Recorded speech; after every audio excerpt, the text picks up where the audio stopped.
5 আগস্টের পর একটা মানুষ স্বপ্ন দেখেছিল একটা সুন্দর শান্তিময় একটা দেশ হবে, কিন্তু সেখানে মবের রাজ্য করা হয়েছে। আওয়ামী লীগের সময় তেমন মব ছিল না, কি বলবেন? আচ্ছা ভাই, আমি তার আগে একটু কথা বলে নিই। সেটা হলো যে ইনক্লুসিভ ইলেকশন হোক, এটা আমরাও চাই। কিন্তু কাদেরকে নিয়ে? মানে আমার বাসায় মানে সবাইকে আমি আশ্রয় দিব, সেটার জন্য কি খুনি, ডাকাত তাদেরকে আশ্রয় দিব? আওয়ামী লীগ একটা ২টা বিবেচনা করে। একটা হলো আওয়ামী লীগ একটা পথভ্রষ্ট রাজনৈতিক দল। তাদের মধ্যে কেউ দুষ্টামি ফাজলামি করছে, খুনি খারাপি করছে। তাইলে এক হিসাব। আরেকটা হলো যে না, সেটা দল হিসেবেই একটা অপরাধী এবং মাফিয়া সংগঠনের মতো। তাইলে আর এক হিসাব হবে। ভাইরা আওয়ামী লীগকে বিবেচনা করেন যে একটা পথভ্রষ্ট দল কয়েকজন দুষ্টামি করছে। আদতে আওয়ামী লীগ তা না ভাই। একে বুকে হাত দিয়ে বলেন, এই গত ১.৫ বছরে আওয়ামী লীগের একেবারে ডক্টর থেকে রিক্সাওয়ালা পর্যন্ত কোনো পর্যায়ের কোনো মানুষ এক বিন্দু অনুশোচনা করে নাই। তারা যে খুন করছে, তারা যে গুম করছে, এটা বাজে কথা। ভাই এটা বাজে কথা ভাই, প্রকাশ্যে হয়তো কেউ করেনি। তা প্রকাশ করবে না? প্রকাশ করবে না? এটা অন্য কথা। প্রকাশ করবে না? করেনি তাদের মধ্যে না, অনুশোচনা দল নেই এটা না, বলেন দল না। হিসেবে তো সেটাই। আমি যতদূর দেখছি আমার দেখার মতে একজন অনুশোচনা করে নাই। প্রত্যেকেই আর্গুমেন্ট দেয় তারা পক্ষে ছিল। তাহলে সেই দলটা যারা গণহত্যা করছে, গণহত্যার প্রতি লজ্জিত না, গণহত্যা মনে অপরাধ মনে করে না, সেই দলকে আমি ইনক্লুসিভ নামে আমি এবার স্থান দিব? আমি অস্তিত্ব বিনাশ করার জন্য তাকে আমি স্থান দিব? ফলে আওয়ামী লীগ কেটে দেওয়া যায় না। আমাদের আক্ষেপের বিষয় হলো নাৎসিবাদ যেভাবে নির্মূল করা হয়েছে, আওয়ামী লীগ হিসেবে নির্মূল করা দরকার ছিল। সে রিফাইন্ড আওয়ামী লীগ যদি আসতো, একটা প্রস্তাবনা ছিল, ভালো আওয়ামী লীগ যদি আসতো, কোনো সমস্যা নাই।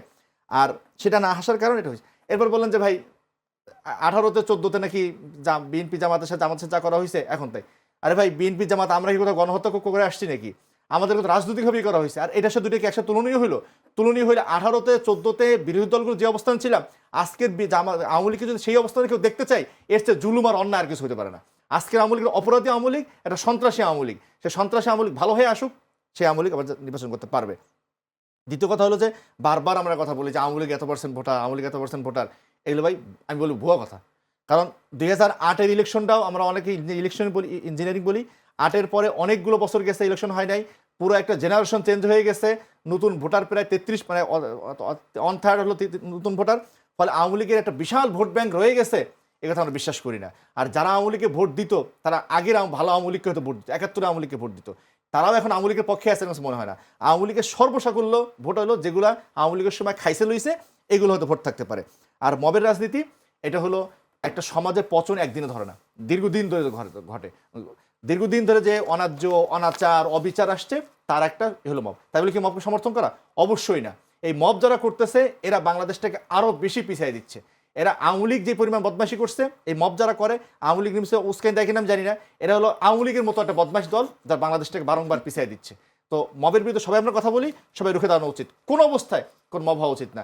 আপনার সাথে আমার মতের ভিন্নতা থাকলে তর্ক হইতে পারে, ছোটখাটো ঝগড়া হইতে পারে ভাই, কিন্তু আপনার চাকরি খাওয়া, আপনার প্রতিষ্ঠান চালাতে দেওয়া, এগুলো যারা করে, তারা বাংলাদেশের চূড়ান্ত রকম শত্রু। এদের বিরুদ্ধে সবাই একমত থাকা উচিত। এবং কেউ কাউকে মব প্রশ্রয় দেয়, এটা সুনির্দিষ্ট প্রমাণ না থাকলে বলা উচিত না। জি, ধন্যবাদ। আরেকটা প্রশ্ন করে শেষ করে দিই, যেহেতু আমার কাছে একেবারে সময় নেই। আপনারা আসন সমঝোতায় গেছেন জামায়াতের সাথে, ভেতরে ভেতরে কথা শোনা যাচ্ছে আপনারা বিএনপির সাথেও যোগাযোগ করছেন, এরকম কিছু এরকম কিছু আছে কি? না, বিএনপির সাথে যোগাযোগ হচ্ছে না, আমাদের মধ্যেই পরস্পর যোগাযোগ হচ্ছে। এবং সেটা আজকে বোধহয় মিটিং শেষ হয়ে যাচ্ছে। আমরা 27 তারিখের দিকে দিয়ে ফেলতে পারবো। একটা সময় লাগছে, এটা এই কারণে যে আমাদের টানাপোড়েন চলছে। এটা হলো মানে আমাদের নেতৃবৃন্দ এমন মনোভাব যে যদি দেখা যায় যে মাত্র 2টা আসনে আমি জিততে পারবো, 2টা আসনে আমি নিব। আর যদি 298টা আমি জিততে পারি, 298টা হাত পাখা ইলেকশন করবে। ফলে আমাদের মধ্যে একেবারে চমৎকার একটা বোঝাপড়া, এবং ইনশাআল্লাহ 27 তারিখে আমার হয়ে গেছে। 27 তারিখে। ধন্যবাদ।